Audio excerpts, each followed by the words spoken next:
안녕하세요. 성소년영 광주지부 이상범 목사입니다. 성경 묵상 처음 과정에 오신 여러분 진심으로 환영합니다. 처음 과정 등록하신 분들이 한 분 한 분 아마 이 과정을 등록하실 때 이유와 기대가 있으셨을 거라고 생각을 합니다. 처음 과정은 말 그대로 어찌 보면 이제 새로운 시작, 첫 발을 내딛는 그런 의미를 이제 담고 있겠습니다.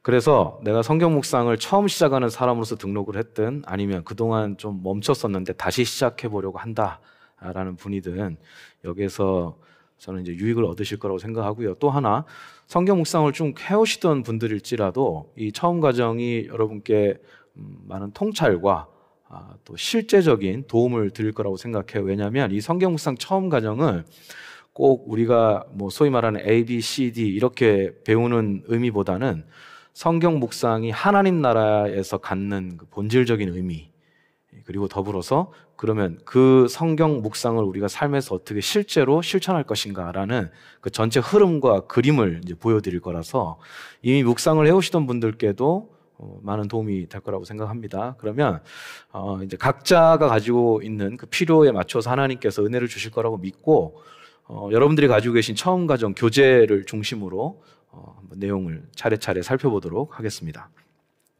자, 이제 교재를 펼쳐보시면요. 그 일과 타이틀이 새 사람, 새 삶의 방식이라고 이제 나와 있습니다. 고린도서 5장 17절 말씀 함께 읽어보면 좋겠는데요. 누구든지 그리스도 안에 있으면 그는 새로운 피조물입니다. 옛것은 지나갔습니다. 보십시오. 새 것이 되었습니다. 이 고린도후서 5장 17절 말씀을 보면 그리스도인을 정의를 했어요. 여러분, 누가 여러분에게 믿지 않는 그 동료든 가까운 어떤 사람들이 너 예수 믿는다면서 그리스도인이라면서 근데 그리스도인이 뭐야? 어떤 사람인 거야? 라고 물어보면 여러분 뭐라고 대답하시겠습니까? 사실 그리스도인의 무엇인가에 대한 대답은 한 가지만 있는 건 아니에요. 여러 가지가 있죠. 그런데 오늘 우리가 본 이 고린도후서 말씀에서는 이렇게 이야기해주고 있습니다. 그리스도인은 새로운 피조물이다. 완전히 새 것이 된 사람이다. 라고 선언하고 있습니다. 저는 묵상을 배움에 있어서 여러분이 이러한 그리스도인됨에 대해서 좀 이해를 잘 가지시면 좋겠다라는 생각이 드는데요. 새로 태어났다, 새 것이 되었다는 게 무슨 의미일까요? 여러분, 제가 한자를 하나 띄워드렸는데 여러분 이게 뭡니까?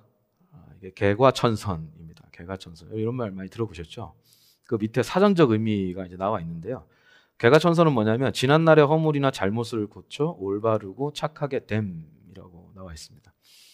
제가 이제 청년 때 전도를 굉장히 열심히 했었어요. 꼭 누가 시키거나 강요해서가 아니라 저는 이 예수님의 복음을 알아야 한다. 이 사람도 알았으면 좋겠고 저 사람도 알았으면 좋겠고 해서 정말 값지고 너무 중요한 선물을 주고 싶은 마음에 이제 전도를 많이 했었는데 그 전도를 할 때 제가 자주 썼던 표현이 뭐냐면 변화예요, 변화.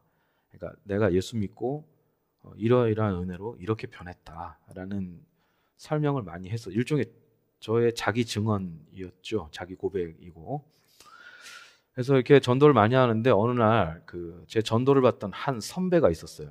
그 선배가 저를 앉혀놓고 하는 얘기가 이상범, 그래 너는 종교를 얻어서 예수님이라는 분을 만나서 이제 변화되었다라고 하는데 그래 나도 참 좋다. 그런데 내가 이제 하고 싶은 얘기가 있다라고 하면서 이제 이어지는 말이 그 선배 아버지가 있었대요. 근데 아버지가 평생에 이제 술독에 빠져 살고 도박에 거의 이제 중독이 있어서 가족들을 굉장히 힘들게 했답니다. 특히 어머니가 그렇게 고생을 하셨대요.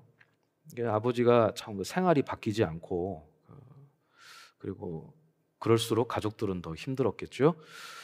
이제 그런 중에 어머니가 큰 병을 얻으셨대요. 진짜 이제 얼마 못 살 수도 있다라는 그 병을 의사의 말을 듣고 이제 집안 사람들이 다 깜짝 놀랐죠. 슬픔에 잠겨 있는데 그 아버지가 그 전에 어떠한 말로도 변화가 안 되시던 분이 어머니가 그렇게 평생을 이제 견디면서 살다가 큰 병을 얻게 되니까 그 가족을 고생하게 만들었던 그 원인격이었던 그 잘못된 생활, 그 뭐 술, 알코올 중독이나 도박 중독을 진짜 끊었대요. 끊고 그때부터 어머니께 굉장히 잘했다고 합니다. 그러면서 그 형이 저한테 하는 말이 이래요. 너는 종교를 통해서 변화됐고 우리 아버지는 어머니의 그 큰 병을 계기로 변화가 됐다. 그러니까 변하면 되는 거 아니냐, 이런 얘기를 하더라고요. 그러니까 그 형이 말한 게 이제 이게 개가천선이죠. 제가 그 형 이야기를 듣고 이제 이렇게 대답을 했던 기억이 납니다. 형님 아버지가 그렇게 변하신 건 정말 좋은 일이고 감사할 일이고, 또 사람이 변하는 게 쉽지 않은데 그런 선택을 하셨다는 건 존경할 만한 일인 것 같다, 제가 말씀을 드렸어요. 그런데 형님, 저는 단순히 사람이 그 변화되는 이야기를 하는 게 아니라 전 다시 태어났어요, 형. 이렇게 이야기를 했던 기억이 납니다. 여러분, 사람이 지난날에 있었던 허물이나 잘못을 고치고 올바르게 되는 거 굉장히 좋은 일이죠. 좋은 일인데 예수 믿는 그 신앙 안에는 이런 요소가 부분적으로 있기는 해요. 있기는 한데 우리에게 정말 중요한 건 뭐냐? 우린 다시 태어난 거예요. 완전히 새로운 존재가 되었다라는 거예요. 그럼 그 새로운 존재가 되었을 때 그리스도인이 정말 붙잡고 사는 것이 뭐냐? 핵심은 이거죠. 예수 그리스도를 주로 믿어 우리가 이제 새로 태어나고 새 삶을 얻었고 이제는 예수님께서 가신 길을 그 제자로서 따라가는 그런 사람들이 그리스도인이다라고 우리가 정의를 할 수 있겠습니다. 여러분, 그 앤티 라이시라는 신학자가 있는데 그 신학자가 예수님께서 십자가에서 돌아가시면서 이렇게 다 이루었다 하신 그 십자가에 돌아가신 날에 대해서 뭐라고 표현했냐면 책 타이틀이 이래요. 혁명이 시작된 날. 이건 뭐냐면 우리가 살고 있는 이 땅에 체제 전복적인 어마어마한 사건이 벌어진 거예요. 예수님의 십자가를 통해서. 그러니까 하나님 나라가 다이너마이트를 터뜨리듯이 폭발적인 능력으로 이 땅에 침투했고, 그리고 그 하나님 나라에 이제 예수님을 통해서 사람들을 진입시키기 시작한 거예요. 사실은 그래서 톰 라이트라는 신학자는 그 십자가의 의미, 십자가를 해서 예수님 돌아가신 것의 의미를 혁명이 시작되었다라고 이야기해주고 있습니다. 그러니까 예수를 믿고 그리스도인이 된다라는 건 내 삶이 조금 개선된다, 그 삶의 조건이 좀 향상된다, 여러분 이런 수준이 아닙니다. 완전히 새로 태어나서 새로운 나라로 들어가서 새로운 삶을 살게 되는 게 이제 그리스도인이다라고 이제 여러분께 설명을 드릴 수 있겠어요. 자, 이 강의를 듣고 있는 저와 여러분, 정말 우리가 우리의 신앙을 이렇게 이해하고 있는지 한번 점검했으면 좋겠고요. 우리가 그렇게 새로 태어난 그리스도인이라면 우리에겐 분명히 새로 태어나서 살게 되는 새로운 나라가 주어집니다. 그게 이제 하나님 나라죠. 그리고 그 우리가 새롭게 살게 되는 하나님 나라에는 그 하나님 나라만이 가지고 있는 새로운 삶의 양식이 있어요. 그 양식을 내 것으로 삼고 살아가는 것, 그것이 이제 새로운 삶이다라고 말씀드릴 수 있겠습니다. 그 새로운 삶의 양식은 크게 세 가지로 나눠서 설명드릴 수 있겠습니다. 먹고 입고 거하는 그 식의주, 우린 보통 이제 의식주로 이제 표현을 하는데, 여러분 사람이 살아가는 데 있어서 이 3대 양식은 필수적이죠. 필수적이고, 또 하나 우리가 삶의 의미와 가치를 찾아가는 데 있어서도 중요한 자리를 차지하는 것들입니다. 그러니까 인간사 이 식의주에서 자유로운 사람은 없어요. 하나님 나라도 마찬가지입니다. 하나님 나라에 사는 새로운 백성들은 하나님 나라의 식의주를 선물 받는다. 이건 하나님의 선물이에요. 그래서 우리가 이걸 이제 하나씩 하나씩 체득해 가는 것이 또 신앙생활이고 더 누리는 것이 신앙생활이다라고 말씀드릴 수 있겠는데요. 이걸 하나씩 좀 살펴보려고 합니다. 자, 첫 번째, 먹는 것에 관한 이야기를 여러분과 함께 나누려고 합니다. 여러분 받으신 교재 6페이지를 보면 이제 죄송합니다. 그 4페이지를 보면 이제 먹는 이야기가 시작이 되는데요. 여러분 먹는다라는 건 여러 층위가 있죠. 그건 뭐냐면 일단 살기 위해서 먹어야 될 거 아니에요. 그죠? 안 먹으면 우리가 살 수가 없으니까 살기 위해서 먹고, 또 이 먹는 걸 통해서 우리가 의미를 되새기기도 하고 어떤 관계를 맺기도 하고 또 내 삶의 질을 또 추구하기도 하고 어떤 즐거움 또 뭐 어떤 회복 등등 여기에는 우리의 욕구의 층위가 있듯이 먹는 것도 층위가 있어요. 자, 그래서 우리가 하나님 나라에서도 이제 그러하다라고 이제 생각을 하시면 좋겠는데 여러분 혹시 이런 TV 프로 보셨습니까? 그 김수미의 밥은 먹고 다니냐? 라는 거예요. 밥은 먹고 다니냐? 여기 TV 프로 보면 그 김수미 씨가 이제 그 프로그램 안에서 운영하는 식당이 있고 요리를 해주죠. 그럼 거기에 뭐 연예인부터 그 일반 다양하게 살아가는 사람들이 거기 와요. 와서 그 김수미 씨가 차려준 밥상에서 밥을 먹는데 그때 뭘 하죠? 삶의 이야기를 나누죠. 깊은 삶의 이야기를. 그러니까 여러분 밥을 먹는다, 밥상에 마주 앉았다라고 하는 건 단순히 먹는 거에만 그치지 않고 그걸 함께 먹음으로써 서로 상호작용이 있는 거예요. 상호작용. 그러면 여러분 하나님 나라의 밥상, 우리가 새로 태어나서 하나님 나라에 살게 되는 사람이라면 하나님은 우리에게 밥상을 차려주시는 거예요. 밥상을 차려주시고 하나님의 식탁에 우리는 앉아서 그 양식을 먹습니다. 그 양식을 먹는다는 건 하나님과 우리 사이에 구체적인 교류가 생긴다, 상호작용이 일어나는 것이다 라고 보시면 되고, 또 하나님의 식탁에 함께 앉은 사람들 사이에도 상호작용이 일어나는 것이다 라고 생각하시면 되겠습니다. 자, 여러분 이런 말 살면서 들어보셨죠? 밥은 챙겨 먹었냐? 따뜻할 때 한술 더 떠라. 더 먹고 가라. 여러분 이거 보통 우리가 집에서 어른들한테 듣는 말이고, 인심 좋은 식당에 가도 식당 주인분이 이렇게 이야기합니다. 여러분 이런 말을 들으면 이 안에서 뭘 느끼죠? 여러분 정을 느끼죠. 사랑을 느끼죠. 제가 힘내려면 밥 더 먹어야 되는데, 아이고 따뜻할 때 먹어야 되는데, 그래야 든든하게 하루를 살 텐데, 이런 마음이 담겨 있는 거잖아요. 그죠? 그래서 우리가 밥을 먹는다라고 하는 것, 그리고 밥상에 대접을 받는다라는 건 그 참 관계적인 측면이 강하다라고 이제 생각을 하실 수 있겠어요. 제가 그 결혼을 할 때 사실은 지금 저희 장모님이시죠. 그 장모님의 반대가 많았어요. 이제 결혼해서 그 과정이 이제 결혼하는 과정이 쉽지는 않았는데, 그 이제 장모님은 뭐 좀 염려되는 부분이 많아서 이제 결혼을 이제 반대하셨었어요. 그리고 이제 계속 가서 저희는 부탁을 드렸죠. 저희가 이제 사랑하고 잘 살겠다 하고 어찌 보면은 이제 졸랐는데, 어느 날 그 이제 또 청을 드리러 이제 찾아갔죠. 저희 아내와 결혼을 좀 허락해 주십시오라고 이제 갔더니, 그때 저희 장모님이 뭐 그래 결혼해라라는 말은 안 하셨는데 그날 이제 밥을 이렇게 차려오시더라고요. 차려오는데 거기에 그 이제 닭을 가지고 이제 요리를 해서 이렇게 내놓으셨더라고요. 그래서 이제 일단 먹었어요. 먹고 느낌은 나쁘지 않았어요. 이렇게 밥을 차려주시네 이렇게 하고 이제 먹고 나왔는데, 나올 때 저희 아내가 물어보더라고요. 당신 그러니까 그때만 해도 이제 뭐 오빠라 그랬죠. 오빠 오늘 이거 먹은 밥 이거 무슨 의미인 줄 아냐고. 몰라 그랬더니, 사위 오면 원래 닭 잡지 않냐, 지금 엄마 이거 허락한 거다 이렇게 얘기를 하더라고요. 여러분 그러니까 그 저희 그 장모님이 저한테 차려주신 그 밥상에는 무슨 의미가 담겨 있었냐면 저를 받아들인다는 의미가 담겨 있었던 거죠. 여러분 하나님이 우리에게 밥상을 차려줍니다. 그리고 우리한테 물으셔요. 밥은 챙겨 먹었냐? 따뜻할 때 한술 더 떠라. 더 먹고 가지 라고 하시는 건 하나님 우리를 받아들였다는 뜻이에요. 네, 받아들였다는 뜻이에요. 자, 하나님이 우리한테 그러면 어떤 밥을 주시는 거냐?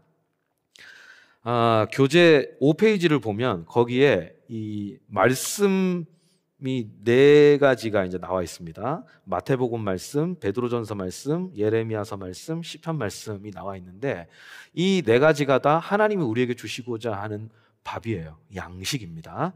자, 마태복음 4장 4절을 보시면 사람이 떡으로만 살 것이 아니요 하나님의 입으로 나오는 모든 말씀으로 살 것이다 라고 나와 있습니다.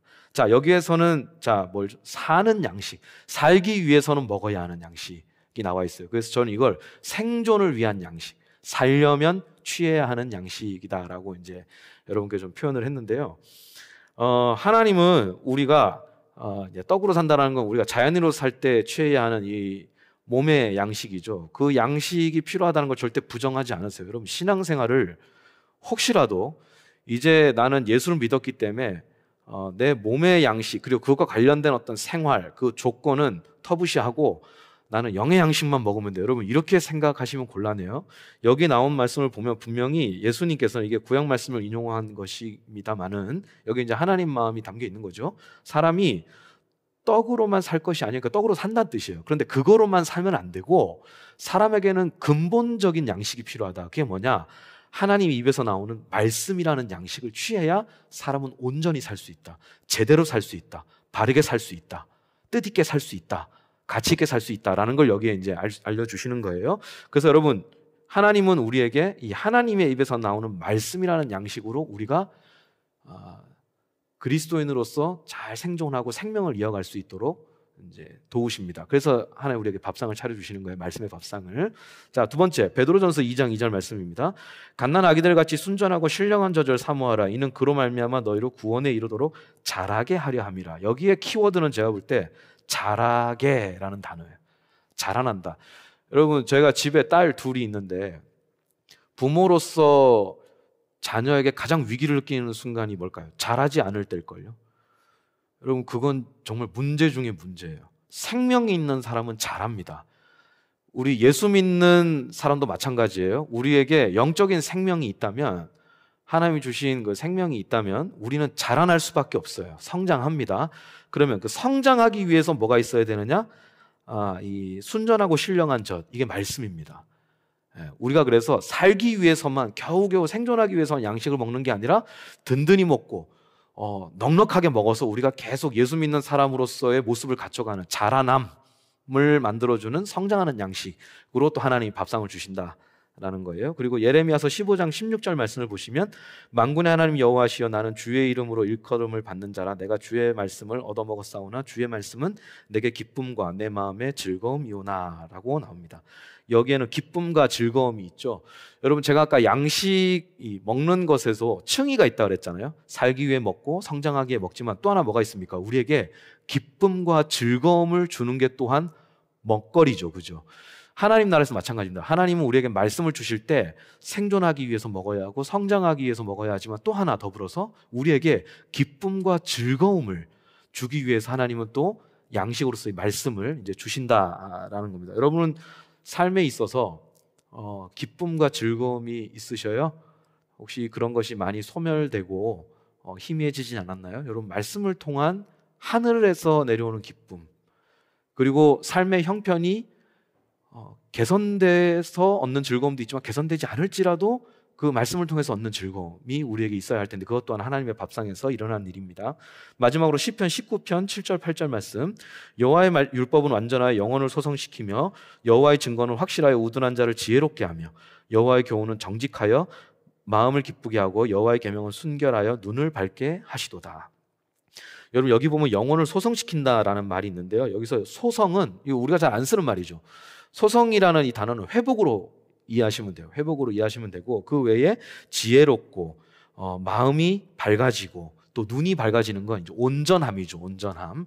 그래서 여러분, 우리가 살다 보면 어려운 일을 겪지 않고 살 수 있습니까? 여러분, 그런 삶은 가능하지 않습니다.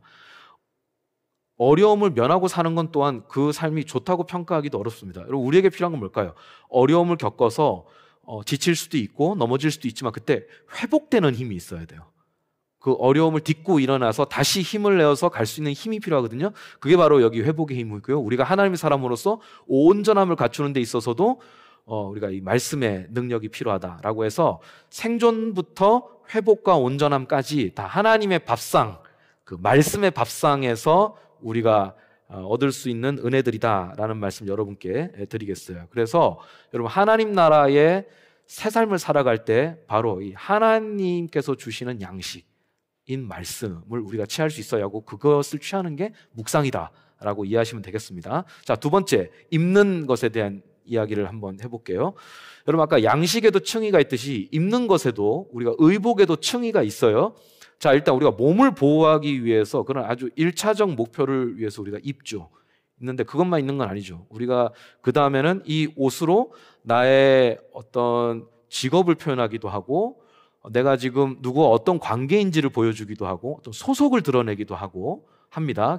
입는 것도 층위가 있다라고 보시면 되는데, 여러분, 요즘에는 우리가 미니멀한 아우팅 많이 하죠. 보니까 그래서 이제 커플룩으로 요새는 캠핑 옷을 입기도 하더라고요. 여러분 이런 것도 입는 거고 이 입음으로써 어떻게 합니까? 서로 이렇게 결속력이 이제 커플이 아니신 분들은 이제 좀 그럴 수도 있는데 여러분 아무튼 우리가 뭐 그렇게 생각해 볼 때 일반적으로 생각할 때 여러분 이것이 우리에게 이제 소속감을 주기도 하고 또 더 즐거움을 이제 주기도 하죠. 우리가 함께 특별한 시간에 특별한 장소로 왔다라는 것을 이제 나타내기도 하여 또 우리가 좀 편하게 입고 싶을 때는 트레이닝복을 입기도 하죠. 그리고 이 트레이닝복이 하나의 패션이 될 수도 있죠. 이것 또한 내가 지금 가려는 곳, 내가 지금 좀 취하고 싶은 것, 그게 편안함이든 쉼이든 이런 걸 또한 이 트레이닝복을 통해서 확인하기도 하고요. 여러분 우리가 누군가의 결혼식장에 초대받아서 간다면 혹은 여러분 중에 결혼을 하셨다면 예식장에 딱 들어가서 그날의 주인공이 누구인지를 무엇을 통해 알 수 있습니까? 옷을 통해서 가장 먼저 알 수 있죠. 신부 드레스를 입은 사람, 신랑의 수트를 입은 사람, 여러분 그 사람 보면 아 오늘 이 사람들이 주인공이구나. 이 옷이 그것을 보여주는 거예요. 오늘 이 사람들의 특별한 날이다. 이 사람들이 주인공이다라는 걸 이제 거기에서 우리가 알 수 있습니다. 그리고 뭐 잠옷도 요새는 이제 이렇게 가족끼리 혹은 또 뭐 서로 맞춰서 이렇게 입기도 하는데요. 이렇게 옷이라는 것도 우리에게 많은 의미를 이제 가져다 줍니다. 그리고 여러분 교회에서 수련회를 하거나 어떤 특별한 행사를 할 때 우리가 뭘 입습니까? 단체복 입죠. 여러분 이게 유니폼이잖아요, 그죠? 여러분 유니폼이라는 게 뭐냐면 그 윤이라는 건 뭡니까? 우리가 하나다라고 하는 것, 우리가 한 소속감을 가지고 있다라고 하는 걸 보여주는 게 이제 그 옷이거든요. 우리가 그런 옷을 입음으로써 우리가 한 교회고 그리스도의 몸을 이루고 있는 사람들이고 이 사람과 내가 지금 특별한 시간을 위해서 함께 있다라고 하는 걸 서로 확인한단 말이에요. 그게 이제 옷이 그 도움을 주는 것이죠. 근데 여러분 하나님 나라에도 하나님 나라 백성이라면 누구나 입는 유니폼이 있습니다. 그 유니폼이 어디에 나와 있느냐? 그 여러분의 교재 7페이지를 보시면 나와 있습니다. 갈라디아서 말씀, 에베소서 말씀 두 군데에서 우리가 확인할 수 있는데요. 갈라디아서 3장 27절에는 누구든지 그리스도와 합하기 위하여 세례를 받은 자는 그리스도로 옷 입었느니라. 그리스도로 옷 입는 것.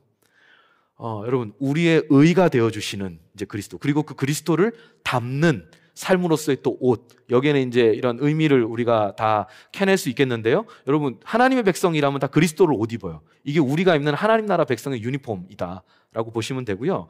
또 두 번째 에베소서 4장 22절에서 24절을 보면 너희는 유혹의 욕심을 따라 썩어져가는 구습을 따르는 옛사람을 벗어버리고 오직 너희 심령이 새롭게 되어 하나님을 따라 의와 진리의 거룩함으로 지으심을 받은 새 사람을 입으라 라고 나옵니다. 여기에는 어떻게 되어 있죠? 새 사람을 입으라. 새 사람이라는 옷을 또 우리가 입습니다. 그런데 이 새 사람이라는 옷을 입는 것의 핵심이 뭐냐면 바로 그 중간 구절에 나와 있는 심령이 새롭게 되는 거예요. 그러니까 여러분 우리가 옷 입는다는 건 겉만 꾸미는 게 아니고 우리의 속 사람이 변화되는 것, 하나님이 기뻐하시는 형상대로 우리가 변화되어 가는 것, 그게 바로 심령이 변화되는 것이고 그것을 새 사람을 입는다라고 표현하고 있습니다. 여기에서 말하는 그리스도로 옷 입는 것, 새 사람으로 옷 입는 건 일맥상통하는 얘기예요. 이 두 가지 옷, 갈라디아서 3장 27절에서 말하는 옷과 에베소서 4장 22절로부터 24절에 나오는 이 옷은 한마디로 말하면 단장하는 옷이에요. 여러분 우리가 어디 갈 때 꾸미잖아요, 그죠? 누굴 만날 때 꾸미잖아요. 하나님 나라에도 우리를 하나님의 백성답게 단장하는, 속 사람이 변화되는, 인격이 변화되고 우리 행실이 변화되고 생각이 변화된 그런 모든 것을 총망라하는 단장하는 옷이 바로 그리스도로 옷 입는 것, 새 사람을 옷 입는 겁니다. 그런데 하나님 나라에는 단장하는 유니폼만 있는 게 아니라 무장하는 유니폼도 있어요. 그것이 바로 에베소서 6장 13절부터 17절에 나오는 말씀입니다. 그러므로 하나님의 전신갑주를 취하라. 이는 악한 날에 너희가 능히 대적하고 모든 일을 한 후에 서기 위함이라. 그런즉 서서 진리로 너희 허리띠를 띠고 의의 호심경을 붙이고 평안의 복음이 준비한 것으로 신을 신고 모든 것 위에 믿음의 방패를 가지고 이로써 능히 악한 자의 모든 불화살을 소멸하고 구원의 투구와 성령의 검, 곧 하나님의 말씀을 가지라, 이렇게 나옵니다. 여기 무장하는 옷이 하나 나오죠. 하나님의 전신갑주가 나옵니다. 우리가 또한 하나님의 전신갑주를 입어야 하는 거예요. 자, 그래서 하나님 나라 백성에게 두 종류의 옷이 있다고 생각하시면 돼요. 단장하는, 하나님 보시기에 아름답고 또한 사람이 보기에도 결국은 아름다운 그 단장하는 옷이 있고, 또한 하나님의 군사로 살기 위해서 입어야 하는 무장하는 옷이 있는데 이것이 다 우리가 말씀을 통해 입을 수 있는 옷들이다 라고 하는 거. 그러니까 여러분 묵상을 왜 해야 할까요? 옷 입기 위해서입니다. 하나님의 자녀답게 단장하기 위해서, 또한 하나님의 군사답게 무장하기 위해서는 우리가 말씀을 입을 수 있어야 된다라고 하는 것 여러분께 좀 당부를 드리면서, 여러분 이제 말씀을 통하여 하나님 나라의 의복을 입는 저와 여러분 되시기를 주님의 이름으로 부탁드리겠습니다. 자, 마지막 세 번째, 이제 사는 것입니다. 사는 것. 우리가 어디에 사느냐는 참 중요하죠. 그리고 우리가 이제 비를 피하고 뭐 추위를 피하고 더위를 피하기 위해서 1차적으로 그런 것들로부터 우리를 보호해 줄 수 있는 거처가 필요하다는 면에서 사는 곳은 중요한데, 또 하나 이 산 어느 공간에 거한다라는 건 우리에게 의미와 힘을 줍니다. 여러분 기분 전환하고 싶을 때 어디 가시죠? 그게 뭐 분위기 좋은 카페든 어떤 야외든 여러분 어디 가시잖아요. 그 왜 가죠? 그 공간이 주는 힘이 있는 거죠. 그게 힐링이 됐든 나에게 어떤 통찰을 주든 내적 뭐 편안함을 주든, 여러분 그게 그 공간 자체가 주는 힘이 있기 때문에 가는 거거든요. 우리가 다 이렇게 설명하진 않았지만 공간의 힘을 인정하고 살아요. 그런 면에서 하나님 나라도 공간을 강조하고 있고, 우리가 그 공간의 의미와 힘을 되새기는 건 중요하겠다라는 말씀 드리겠어요. 자, 이 공간은 세 가지로 정리할 수 있는데요. 여러분이 가지고 있는 교재 9페이지를 보시면 골로새서 말씀, 요한복음 말씀, 또 골로새서 말씀이 이렇게 나옵니다. 자, 첫 번째 골로새서 1장 13절 말씀을 보시면, 그가 우리를 흑암의 권세에서 건져내사 그의 사랑의 아들의 나라로 옮기셨으니 라고 나옵니다. 자, 이 골로새서 1장 13절은 우리의 구원을 설명하는 구절이에요. 우리가 구원을 받았다는 게 어떤 의미냐 라는 건데, 그건 흑암의 권세에 있다가 사랑의 아들의 나라로 옮겨지는 것. 여러분, 옮겼다는 게 뭡니까? 공간 이동이에요. 네, 영적인 공간 이동. 공간이 이동됨으로써 뭐가 바뀌죠? 소속이 바뀌고요, 신분이 바뀌고요, 또한 그 신분으로 살아가는 삶이 바뀝니다. 그래서 바울은 구원을 그 거주 공간의 이동, 소속된 공간의 이동으로 설명하고 있다. 여러분, 이건 바울이 독창적으로 고안해낸 아이디어가 아니라 구약에 있는 그 출애굽 사건을 가지고 와서 여기서 다시 다시 말하기, 재설명으로 여러분이 이해하시면 좋겠습니다. 여러분, 이스라엘 백성이 하나님의 구원 역사를 맛보기 전에 어디 살았습니까? 애굽이라는 공간에 살았죠. 그 애굽이라는 공간에 살 때 통치자가 누구였습니까? 바로였죠. 그 바로가 애굽 백성들을 어떻게 다루었죠? 정말 짓누르고 혹사시켰죠. 노예로 삼아서 아주 고된 노동에서 그 기계의 부속품처럼 살게 했잖아요. 그냥 일하다 죽게 만들었단 말이에요. 거기서 신음하고 통곡하고, 그래서 하나님께 부르짖었는데 그 부르짖음이 하나님께 들렸고, 하나님이 모세를 앞세워서 구원 역사를 펼쳐내십니다. 그리고 이스라엘 백성을 그 바로의 손아귀에서 꺼내어서 건져오잖아요. 그죠? 그리고 하나님의 전능하신 그 그늘 아래 살게 합니다. 그래서 광야를 거치고 가나안에서 하나님 그 아래에서 살게 하시죠. 여러분, 이거 뭐죠? 이동시킨 거죠. 구원이 그 이동이잖아요. 애굽에서 광야로, 또 광야에서 가나안으로 가는 것이 이제 구원의 그 모습으로 드러나고 있는데, 바울이 그걸 가지고 와서 우리 또한 예수님을 만나기 전에 흑암의 권세가 다스리는 곳에 있었다는 거예요. 그런데 예수님께서 오셔서 우리를 그분의 나라로 옮기셨어요. 이제 여러분, 흑암의 권세는 우리에게 결정적으로 힘을 미치지 못합니다. 마치 하나님이 이스라엘 백성을 건져왔을 때 바로가 더 이상 이스라엘 백성에게 영향력을 행사할 수 없듯이, 이스라엘 백성의 운명을 좌지우지할 수 없듯이, 이제 하나님만이 이스라엘을 소유하고 하나님만이 이스라엘을 다스리고 책임지듯이, 우리 또한 흑암의 권세에서 이제 사랑의 아들의 나라, 예수님의 나라로 옮겨져 다음에는 이제 예수님만이 우리의 주인이시고 예수님만이 우리를 다스리시고 예수님이 우리를 책임지신다라고 하는 것, 거주 이동이다. 그리고 우리의 거처를 여기서 확인할 수 있어야 하겠습니다.